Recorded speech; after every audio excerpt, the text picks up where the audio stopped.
What's up, everyone? So, a while ago, I took a poll here on YouTube about which storyteller people play on.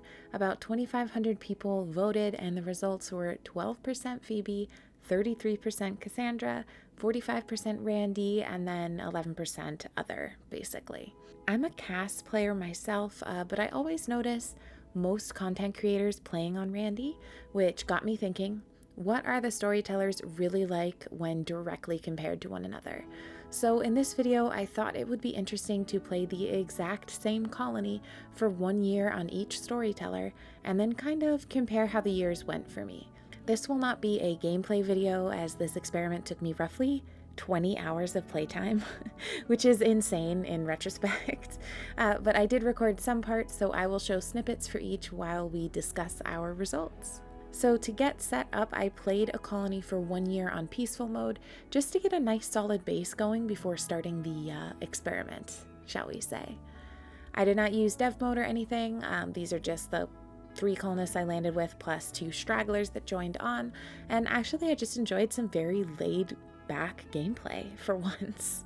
So we also started at a wealth of around 42,000, and I saved the game right at this point, and this save file served as the starting point for my year on each storyteller. So let's first take a look at our results after playing for 1 year on Phoebe.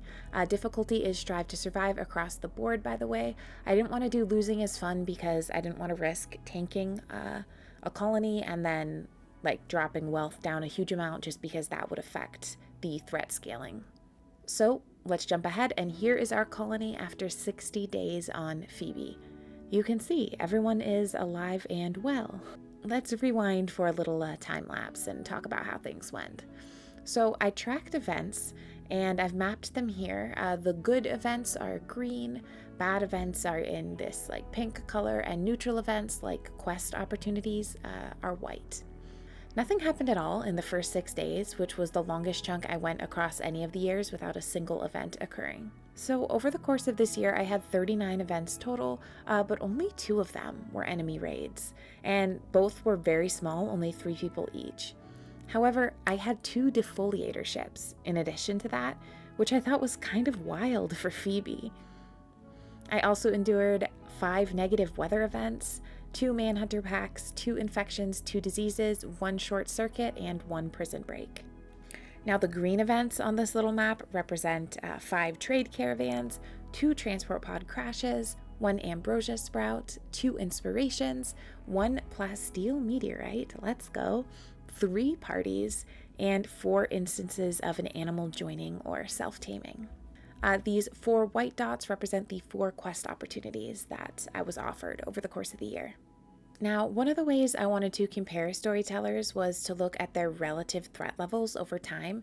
So I also assigned a numerical threat value between -2 and +2 to each event, and then graphed them by day. So here's Phoebe's threat graph. We don't have too many super high peaks or low lows here. It feels pretty balanced. And when I actually took an average of the threat level, it came out to 0.0 exactly. So, move over, Cassandra. We have a new queen of balance, apparently. And her name is Phoebe.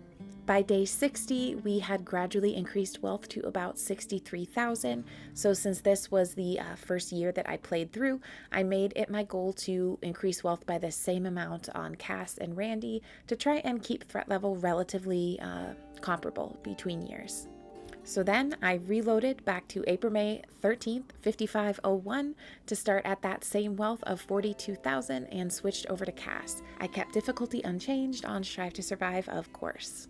Now, over the course of Cass's year, I had 53 events, which is substantially more than the 39 I had with Phoebe. I ended around 61,000 wealth, so comparable to Phoebe's 63k.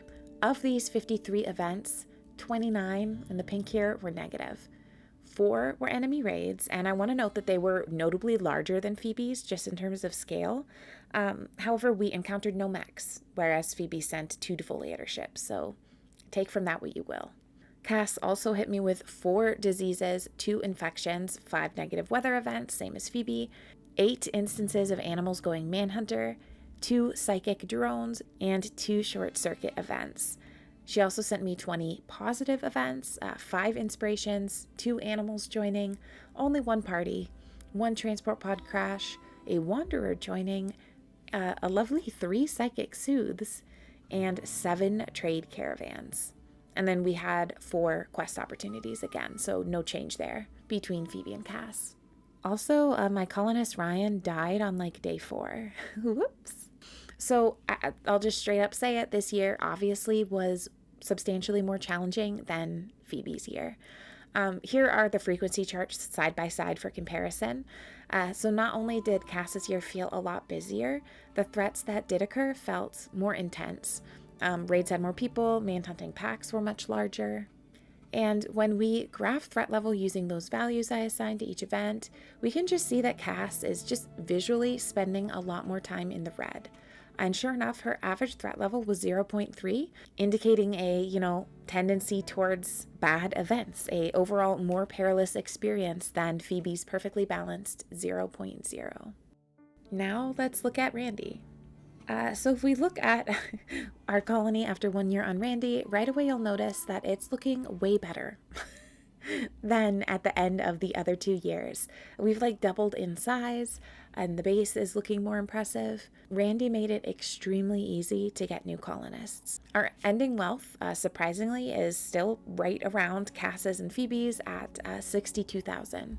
Looking at this, I would have thought the wealth would be much higher, but no. So Randy by far gave me the most events. Over his 60 days, I got 63 events. Here is his frequency map.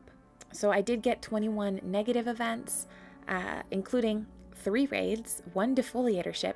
I feel like I got a lot of defoliatorships during this whole thing. I feel like I usually do not get them this frequently. I don't know what's going on. 2 instances of blight, that was a bummer. 2 diseases, 2 infections, an infestation, 5 manhunting packs, 1 psychic drone, a prison break, 1 short circuit, 1 solar flare, and a volcanic winter that lasted 33 days, which sucked. In the positive category, however, I got way more events. We had 3 animals join, 3 ambrosia sprouts, 3 cargo pods, which I found it interesting. I got no cargo pods at all with Phoebe or Cass. So Randy sent me Jade, Agave, and Devil Strand. I also had 10 inspirations, which if you utilize all of those is hugely valuable to your colony. We had 1 party, 2 psychic soothes, 6 trade caravans, and 4 transport pod crashes. Randy was throwing colonists at me. We also had 10 neutral events, 2 instances of wild people. I consider that neutral because that's not a guarantee join one way or another.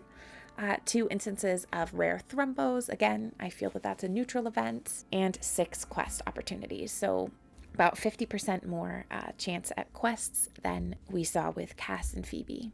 So if we compare the event frequency to Phoebe and Cass, we can see that even though he has way more events, he also kind of stacked more events on single days, which in practice made the gameplay feel rather chaotic.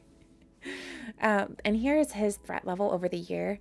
So we can see that there are higher highs and lower lows than we saw with the other 2 storytellers, indicating a lot of shit tended to go down all at once with Randy. In fact, on day 55, I got hit with a solar flare and infestation. And then not 12 hours later, I got blight, a torso infection, and a defoliatorship, so that was great.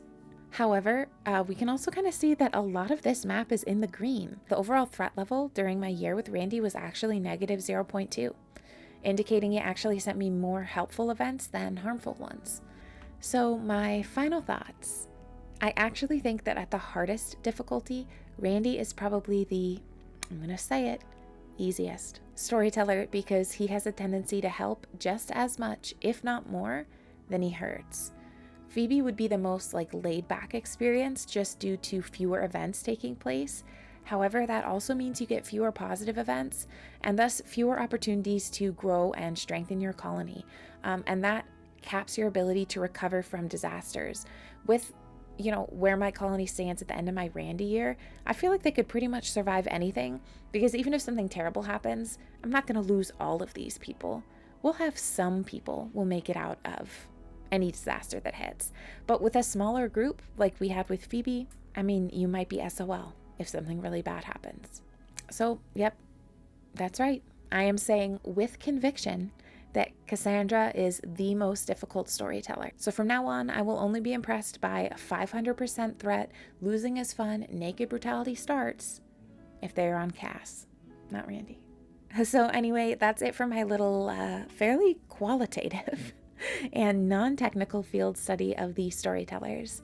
Let me know your thoughts on these observations, and if you like RimWorld and sci-fi games in general, please consider subscribing. As always, thank you guys so much for hanging out with me here, and I will see you again soon. Until then, take care of yourselves.